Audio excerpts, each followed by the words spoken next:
We're going to kick off the second hour of the show today. Rachel Pastiva joins us. She's the president for the Ann Arbor Book Society, a nonprofit organization in the Ann Arbor area. Thank you so much for being with us. Well, thank you so much for having me. I'm like you. I'm a book person. Don't you That's just great. love books and turning the pages and the smell of books? Nothing compares to it. But how's it been during the pandemic? Are people reading more? And if so, are they actual reading books?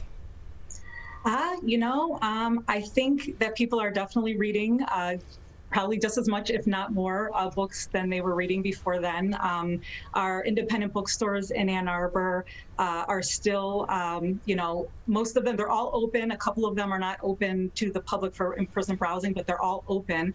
And they're still being sustained by the book orders that they're getting, the people coming in. So people are definitely desperate to have reading materials during this time. Yeah, I kind of feel like we're in a different phase of the pandemic, because in the beginning everything was shut down and it was really a struggle. Now retail outlets such as bookstores are allowed to be back open to the public, but with limited capacities. So how is that impacting some of these smaller independent bookstores? I think like every small business and really like every person, the bookstores have to think about the risk to themselves. They all are different sizes. Some of the bookstores are very small, so it's hard to get through them. Some of them, have a larger staff or multiple floors. So, the limitations kind of affect them differently. So they've all had to make really personal decisions on how they want to operate during this time. And like I said, a couple of the bookstores, Literati Bookstore and Bookbound Bookstore, have remained closed to in-person foot traffic, but they are still doing curbside pickup. And the other bookstores, all the other bookstores do have hours that people can come in and browse. But they're also trying to be creative and find ways for people to connect. I know Nicola's Books over on the west side, they have like Facebook Live author events. Literati is doing a series of, at home at Literati, so that they can still find ways to be connecting with people, even though, they can't have these big events in their store. People can still connect with the bookstores. Rachel Pastiva here with us on the MegaCast. She's the president for the Ann Arbor Book Society. What made you want to start your nonprofit? So that's kind of twofold. I'm not from Ann Arbor. I'm not even from Michigan. I'm actually originally from Northeast Ohio. And I am like you. I'm a book lover. I have been my whole life. I'm also a Buckeye, by the way. So I'm sorry? I'm a Buckeye as well. So awesome. I actually came to Ann Arbor because of the books, in part because I was working at a Borders in Ohio, and I transferred to a Borders in Michigan, but at Arborland in Ann Arbor. But I actually, at that time when I worked at Borders, you could really transfer to any place in the country and really internationally. But I wanted to move to Ann Arbor because the first time I stepped foot onto Liberty Street in downtown Ann Arbor about 20 years ago and saw that there were about probably 5 independent bookstores within walking distance just on one block, I said, this is where I want to be. So I moved to Ann Arbor. I was working at Borders for a few years, and after leaving Borders, I started managing an independent bookstore on Main Street called Crazy Wisdom Bookstore, and I managed that for 11 years, and I left there about 4 years ago. But during that time, I got to really see what it takes, the challenges of running an independent bookstore. And at the same time, I got to know a lot of the owners and managers of the other local independent bookstores downtown and around town, and I got to really see what a labor of love it is to own a bookstore and operate a bookstore. And I'll let you in on a little secret. No one opens a bookstore to make it rich. They open a bookstore because they think that books have value and they want to give access to books to their community. So I really got to know a lot of those bookstores, and so part of me having this organization was to, my love of the bookstores. But, Borders left and it closed in 2011. And in 2013, there was a rumor on the street that there was going to be a new independent bookstore coming into downtown Ann Arbor, which was going to be Literati Bookstore. And, this is, as a preface, this isn't a slight against Literati. Literati's actually done phenomenal work since they've opened. They've contributed greatly to the book culture in Ann Arbor, most notably by putting us on the map in 2019 when they were named nationally as the bookstore of the year. So they've actually done a great deal since the time they've opened to contribute to Ann Arbor's book culture. And incidentally, another bookstore opened around the same time in 2013, Bookbound, on the north side, and they've also contributed greatly to the book culture. But the word on the street and in the media at this time was, thank goodness, Ann Arbor is going to get a bookstore again. And I came from, Northeast Ohio. My bookstore was a Walden Books at the mall 45 minutes away, and I was so surprised to hear, the media and people on the street saying, oh my goodness, we're getting a bookstore. And, having myself be managing an independent bookstore downtown and knowing a lot of the owners of these bookstores, we had Aunt Agatha's, which was a award-winning mystery bookshop, and Ball to Midnight, an award-winning comic book shop that has since expanded to Detroit and Grand Rapids. And, Nicola's, which is still the largest independent general bookstore on the west side of Ann Arbor, was operating. And there are several well-loved specialty and used bookstores that had been around at that time for already 30 years. And so it was really surprising to me that people were thinking, oh, we're getting a bookstore in Ann Arbor again. And I thought, wow, there's a real disconnect here between what I know to be a book town and what people think of Ann Arbor. So I just really felt like there was an opportunity for me to help people to see what I see in Ann Arbor and get them to be excited and celebrate it. But even prior to the pandemic, the bookstore industry was on a lifeline because people had stopped going into the bookstore because they're getting everything online. So now you throw a pandemic into the mix. What is the future of the bookstore industry, do you think? It's interesting because I was thinking about that and how, really this pandemic, of course, it's been really hard for everyone, every small business. And, bookstores, of course, are included in that. But really, bookstores have been struggling for a long time because of Amazon, Ann Arbor, it's been disheartening to me because Ann Arbor is often voted as one of the best read cities in the country, and that's from Amazon, who's voting that, who's collecting that survey. And so it's frustrating to me to be in a book town and people in Ann Arbor are still buying their books from Amazon. But so bookstores, though, they've always had to be creative. They've always had to find ways to make sure that they are viable to their community. And for me, fortunately, we live in a book town, and I think people who love books, they understand that a bookstore is more than just, a place that you pick up a book. It really contributes to the consciousness of the city. It really helps to shape a city, and they're gathering places. They have events, and they host local authors, and they, are a place for discussion. And so that's something you're never going to get from Amazon. And, I'm grateful that our bookstores now are still, it's a testament to them that even in this time of this pandemic, they're still, I mean, I don't want to say thriving. I mean, I think they're all really still struggling, but they're all still here. And I think that's because people value what they are to the community. They are the fabric of a community, but like you said, it's a gathering place.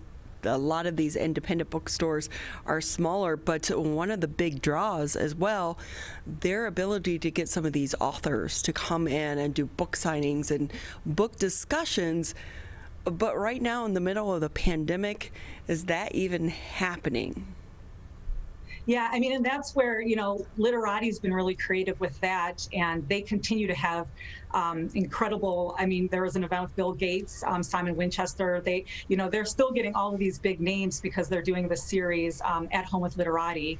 And like I said, Nicola's books are doing some Facebook Live events with authors. So they're really trying to find creative ways. And, one of the things that I think that's come out of the pandemic that's kind of nice is that, everything is happening virtually now. So you don't even really have to be in Ann Arbor. You can be just going online and getting to check out things from a bookstore that you might not have, been close enough to visit and check out otherwise. Yeah, that is a good point. What about authors? Are you seeing new authors pop up during this time? I can't really speak to that. No, I haven't. I don't really have an experience in that. Because I would think it'd be so hard right now to write a book. My sister-in-law wrote a book about her father's death, but just prior to the pandemic, it had all of these events and book signings scheduled, and then the pandemic hit. So I know that she has been trying to do some like virtual Zoom, but again, it's just not the same, because one of the beautiful things about a bookstore is the browsing. And I know Amazon likes to say recommended for you. Nope, not the same. Like, you go through, and especially like, the discount books or this, that, and the other, and you find new authors that way. Yes, yeah, and booksellers too. I mean, that's their business. So they're voracious readers, and you can go to the bookstore and they'll pull a book off the shelf for you, and that might be the book that's going to change your life. So I know one of the things with your nonprofit is not just about promoting the independent book companies there, bookstores there in the Ann Arbor, but also the love for reading. How has that changed during the pandemic? Well, like I said, I mean, I think people are more so now than ever really reading. And they're just kind of anxious. People are anxious to get their hands on books however they can. I think that people are still trying to connect. I myself have been part of a book club, and I know that people are still, connecting with each other virtually. And so I think people are still trying to find ways to be excited and connect with books. And I know people just in my, circle that, somebody buys a book and then they share it with another person, and they just kind of loan it out to, a bunch of different people so that everyone can have access to it. And I love that, because that's one thing that cannot take place when you download a book, because it is easy, right? Like sometimes I will say, when my brother-in-law and we share books a lot, but we read the same authors. Well, now when you download them, it's not so easy to be like, hey, here, let me, pass a book to you, right, and share it that way. One of the things I also like to do is go to, it's typically in the summertime at the fall or summer festivals where they have the big book sales, and it's like, hey, here's $5, fill up the bin with as many books as you can get, right? So I'll go through and then I'll read as many, but also I donate all of them to homeless shelters. People don't think that the homeless shelters need books, but when you're out on the streets, it's a great way for them to escape reality, which we've all been trying to do right now, right? Oh, yes. Yes, books. I mean, that's one of the great things about books, is that they can be a good escape. And I think, when you talk about reading habits, I mean, one thing I will say is that I do think sometimes people are having a harder time reading right now, because they can't concentrate. There is a lot of anxiety. But I think people too are maybe reading more books as an escape, as opposed to maybe more serious books. Maybe they're reading more lighthearted fiction and, some thrillers, things that they can really be engaged with, instead of some more serious, topical nonfiction books. Right, because we're tired of the news.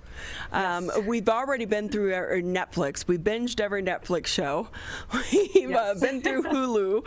Right. I'm sorry, but we're tired of watching TV, and a book is a great way to escape your reality for a few hours. Yes, yeah, and maybe even read that book that those Hulu shows and Netflix shows were based on, Oh, see, I can't do that because, I like to read the book, and I can't watch the movie afterwards because I'm screaming at the movie the entire time saying, number one, your character doesn't look like the character I built in my mind, and number two, you changed the ending. Yes. So yes, that's why I try to wait. I try to wait a few years between them so that I have forgotten, the details, and I won't be so upset whenever it doesn't end up the way I expect it to. Rachel Pastiva here with us on the MegaCast. She's the president for the Ann Arbor Book Society. Rachel, do you do that though, where in your mind you have built this image of the person, of the character of a book, so when they do a movie, you're like, oh no, you can't do that. Yes. That person looks nothing like the person I thought not to the be character. playing that role. It's not the character. Yes, yes. And I think it's so fascinating to think that, just through putting words together on a page in a certain way, you can create, because, usually in a book, they're not giving you every single detail about who this character is or what they look like or how they sound, but you've been able to just create that image so clearly in your mind. Right. That's the beauty of our creativity. And what I Yes. see is what is different from what you see or what's different from Tyler. Rachel, what's the future for your nonprofit? Well, right now we're going to actually be celebrating our 5-year anniversary coming up this summer. And in honor of that, we're really hoping to start an oral history project. Since the beginning, we've really wanted to make history a big part of what we do because, Ann Arbor is a book town. People aren't aware that it's a book town, and we're really trying to get the word out. And so history is a really important piece of that. And a lot of Ann Arborites, they came to Ann Arbor to go to school and fell in love with Ann Arbor, and they never left. So when they were in school, they were working at the local, independent bookstores. They were working in the library system. So they have a lot of fond memories of these now closed, iconic places in Ann Arbor, and we'd really love to start capturing their memories. And so that's kind of a short-term thing we'd like to do with the history of Ann Arbor, history of books in Ann Arbor. But we'd also like to start a timeline of the history of books in Ann Arbor, and I would absolutely love to see if every building in Ann Arbor that's ever housed a bookstore had a plaque on it, because I think that would be a really tangible way for people to realize just how many bookstores have been in Ann Arbor. Borders itself, there would be plaques on 5 different buildings because in its first few years, when it first opened from 1971, in the first few years, it expanded so quickly that it moved 5 times. So we really would like to do more history of the bookstores. But in the short term, we're really wanting to expand our website. Right now, primarily we're reaching people through a monthly email newsletter, but we're hoping to get some more volunteers to help create more content so that we can have more regular news and we want our website to become the go-to place for people for any book news in Ann Arbor. That is so awesome. How can people volunteer or also find out more about the organization? Yes, they can go to our website, a2books.org. We do have a monthly email newsletter. They can sign up right there. There's a pop-up that shows up, and they can contact us through our website, too, if they're interested in learning about volunteer opportunities. Rachel, it's been so fun having you on the show. We appreciate your time. Thanks so much, Ronnie and Tyler. It's been great having you. We look forward to meeting you in person one day. I would love that. Rachel Pastiva with us here on the MegaCast. She's the president for the Ann Arbor Book Society.